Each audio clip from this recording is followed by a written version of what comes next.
Again, good afternoon to all of you, and I'm so happy to see like there are still lots and lots of people who are very interested with undergoing the training under Six Sigma PH. I consider myself very lucky, to be part of this training because I'm not sure if I've shared this with Sir Arthur because Sir Arthur was also our trainer during my training back in last year, November to December. But the green belt training that I attended in Six Sigma PH was not the first training that I attended for Six Sigma Green Belt. It was actually the second, but the first was kind of very theoretical, and there was really no application whatsoever. And I at the end of that training, they certified me. I got actually a certificate out of that, but I still didn't like personally feel that I am a certified Six Sigma practitioner because there was no need for me to like really do a project. And I'm so lucky that with Six Sigma PH, they're really requiring you to lead and initiate a project to really experience the DMAIC methodology and all that. So They um, give you, Rico, a certification or baka certificate of attendance lang? no, yun nga, it's not just the certificate of attendance, but the Oh, actual okay. green belt certificate. Wow, So attend lang ng training. and the breakdown of the certification was that I attended the training, that I underwent modules and answered some of their like module questions and examinations. There were like several kasi, different case studies that we reviewed as part of our quote unquote certification, which it was not really satisfying on my end. That's why I sought for another certification. And here I was. I attended the Six Sigma PH with a recommendation of my boss as well, who also attended his certification under the Six Sigma PH. So yeah, about my project, my Six Sigma project was about the. So I guess before I start that, like what Sir Rex mentioned, I currently function as a quality manager. Actually, before I became the manager too for quality insights and process improvement, that actually happened after the certification. So I'm so happy because they also saw the potential. But before that, I was just like a quality manager. I support quality auditors. They're doing transactional monitoring in the customer service space of our company. So that's really pretty much what I do. And so when I had the opportunity to lead a project, we thought of something that's related to customer service. And so my Six Sigma project was about the reduction of the average weekly error rate of chat resolution. So I focused on the chat channel that we support. And through the implementation of the DMAIC framework, specifically the adoption of the circuit, the Six Sigma circuit, we were able to identify like the vital causes that's resulting in the errors and identified several action plans, which effectively reduced the weekly average error rate from 8.94% to 4.47% post implementation. So when I discussed this with my executive sponsor, our goal really was to reduce it to just 6%. Medyo not aspirational pa yung goal, but I'm happy to report that we even exceeded the goal and went to 4.47% after the implementation of our action plans. Our project also resulted in the improvement of the recontact rate in chat from 36.14% to 28.65%. So there. I attended the training for Six Sigma November to December, but we were already starting to brainstorm. Me and my boss already started to brainstorm on what project to ideate early December. So I started really the project December up to May. So that was like the full duration of the DMAIC process that I implemented. So major roadblocks and how I addressed it. I think when I was really doing the project, I can think of two major roadblocks that I encountered as we went through the project. So first, we had to work around the limited offline hours to collaborate, especially during the analyze phase, because that's really like when like the meat of the Six Sigma circuit had to be on had to we had to do that during we had to start doing that during the analyze phase. And the way forward for me was to really discuss the need of the project with my sponsor. My executive sponsor was the general manager of Thumbtack Philippines and the Philippine site. And so I really sat down with her and talked to her about my need for the project. I'm happy that I was able to convince her of the potential benefit of the project given the project charter.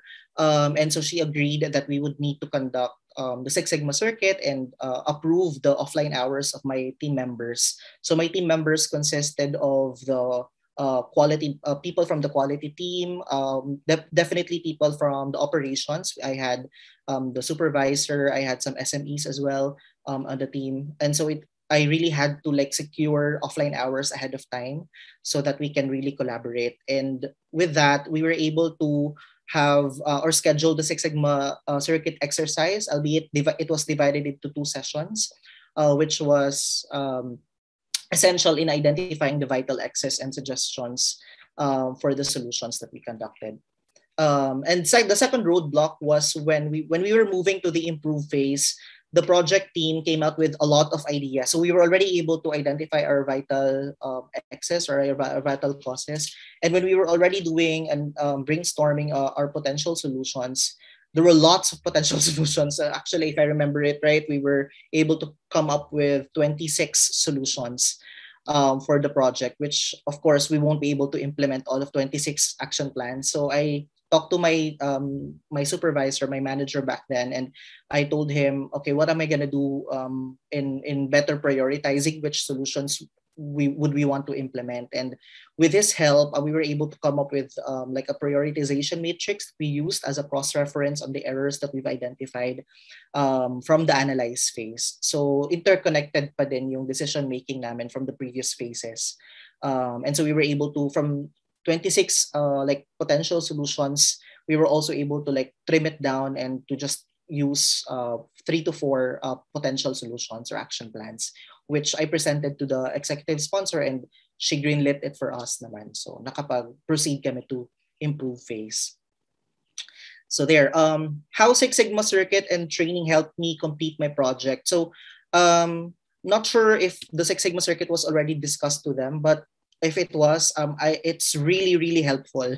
The Six Sigma circuit is a very good structure as a facilitator kasi right now when I facilitated the project, mas naging magaan yung process of identifying the vital excess and identifying potential solutions in a meatier way through the Six Sigma circuit.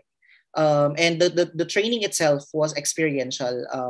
With Sir Arthur, we also did the circuit like during the training, so I know like what to expect. I also like know what to ask, how to facilitate it, so that we can really come up with great ideas during the circuit.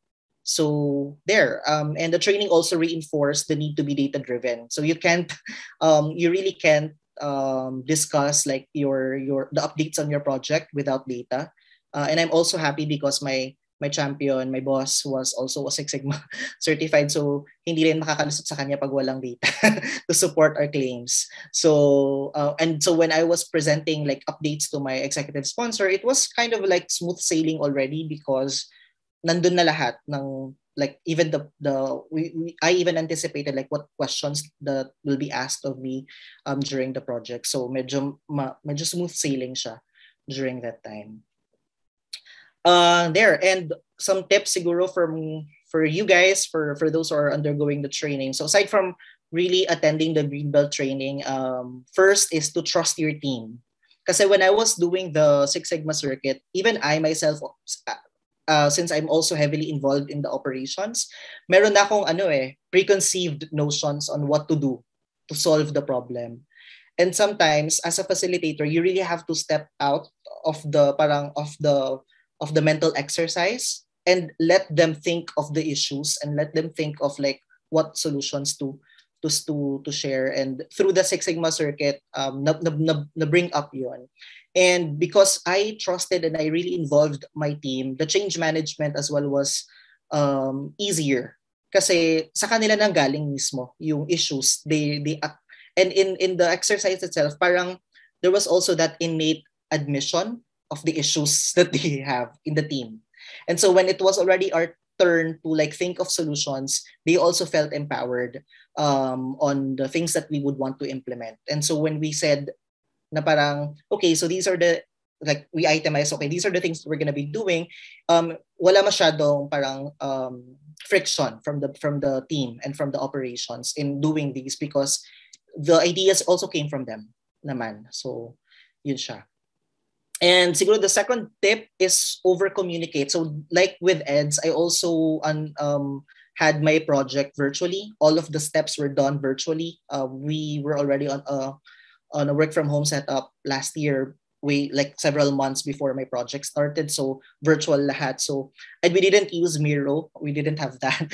So I had to like create things in in Google Slides, yung if you remember yung idea gallery, lahat yun inana namin, and we used all possible tools available like Google Sheets, anything that we can use to do it virtually. So always over communicate. So small steps lang sa project. We created like a group channel in Slack, so we can update each other on each responsibilities and the progress. And that also goes to my update to my executive sponsor. So every week I had my update meeting with my boss, and then once a month I have an update meeting with my executive sponsor. So I think in the world of virtual work, over communication is the key. it's essential now. You can't underestimate overly communicating. And also parang my executive sponsor was, I guess I'm also just lucky because my executive sponsor was also immersed in the DMAIC methodology, so she knows, and also parang an ally of the DMAIC process. So hindi rin ako masyadong nahirapan in terms of parang getting her buy-in, and reintroducing Six Sigma in the organization. So there. That's it All for right. me, Rex, unless you have any questions. Thank you very much, Rico. Okay, questions for Rico. I have one. You mentioned ako na lang. No, I have one because you mentioned in your second tip that you have the preconceived notion on what you wanted to do in your project. Is that advisable, or is it more advisable to do the remake but be the facilitator and let the other people think of the solution, even though I mean you're part of the team and you have your inputs? Or maybe how do you set the boundary between being the facilitator or being when to get involved? Okay, so that's a good question. I'm assuming, yeah, Irish. So thanks for that, Irish. So I think it's also unique on my experience because I am technically not part of the operations. So as part of the quality team, medyo I'm not involved really in on the day-to-day operations that they do. Although most of the insights would be coming from our team, from me. So what I did, especially on the first part, you really, I just, I intentionally kept my mouth shut. Kasi kapag, syempre, at the beginning, medyo may mahiyaan. So there's like not much participation. So I started like calling out their names. What do you think about this and all that? So I presented the data of what I found out from the define and the measure phase. And then when we went through the analyze phase, I really, actively sought their opinions about like what's causing the issues. And from there, I'm happy because my team was also very vocal about like their observations. And I also have I think I also chose my team wisely because I have a team member that's also part of the quality team. So yung mga gusto kong sabihin, nasasabi niya. Nababanggit niya na during that brainstorming exercise. So, pero there was also a moment, although I would say it's not like a big deal, but there was a moment na parang we feel like hindi pa talaga enough. So I started like giving suggestions. How can you look at in this angle, for example? What do you think about this particular process step in the VSM? What do you think there's anything here that could have caused the issues that we've observed? So I didn't like technically say my thoughts around like the issues, but kind of just direct them to that area because malaki eh, 'di ba? You have to work on a complicated issue, so you have to trim it down and look at it like on a bite size. So ganun ko siya ginawa nung time na 'yon. Okay. Thank you, Irish. Rico, questions? Rico, Yeah. hi. Good morning. This is Raymond. Hello. First of all, Hi, congratulations on your Raymond. certification. But Thank you. I just have a question. You were working on defects, right? Majority of the items is related to measuring quality defects. Yes. So, what were your graphs that you focused on to identify those? So I used box And and how did you oh, do your value stream mapping? sorry, Raymond, you're cutting in and out. You were Yeah, asking what graphical tools I used, and there's another part of the question. Sorry, I didn't catch it. yes. Yep. That was the question. Okay, sorry. Yeah. So my go-to, I would say my go-to graphical tool was Pareto because we already have the data in the quality audits on like the frequency and the like ranking them. But when we wanted to identify like what's most impactful, Pareto chart was my go-to tool for that. And in identifying like what specific team to focus on in the improvement as my pilot. We used the box and whiskers graph so that we would identify like which one needs more help among the other teams. Because if you could imagine, we our operations have like several teams that are supporting chat. So I didn't involve all of the teams yet. I just focused on one particular team.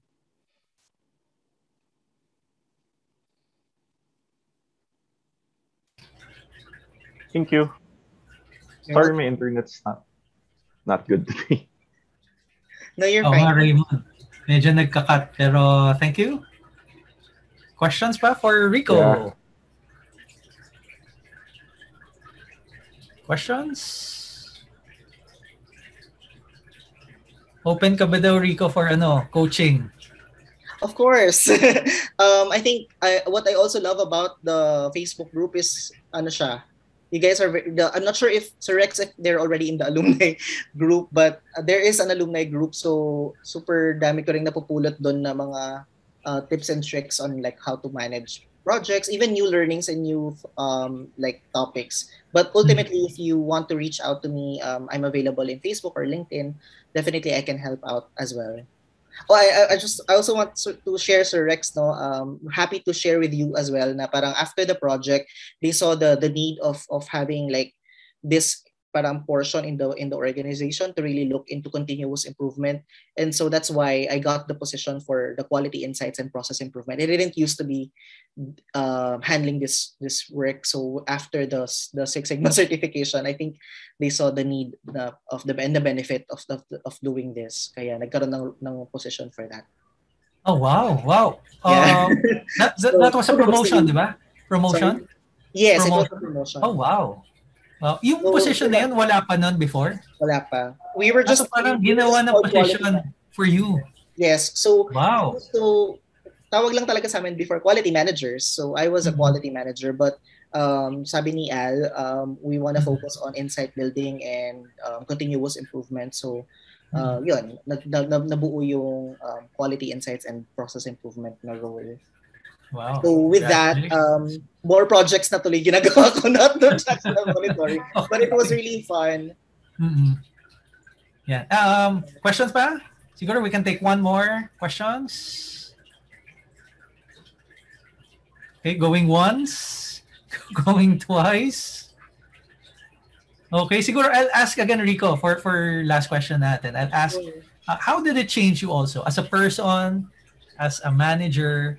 How did it change you after attending the training and applying and completing your first project? Yeah, I think first of all, personally, it boosted my confidence. Kasi the knowledge itself, ano siya it was an empowering knowledge for me to learn like how to better structure your thought process in attacking problems.